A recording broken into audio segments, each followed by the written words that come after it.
वैकुण्ठनिवासाय श्रीनिवासाय मङ्गलम्।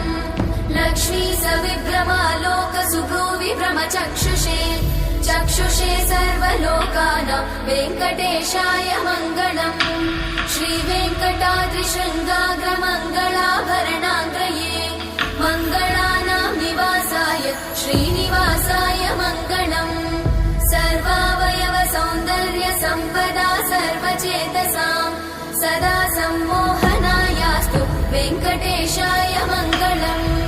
नित्याय निरवध्याय सत्यानन्दचिदात्मने सर्वान्तरात्मने श्रीमद् वेङ्कटेशाय मङ्गलम्।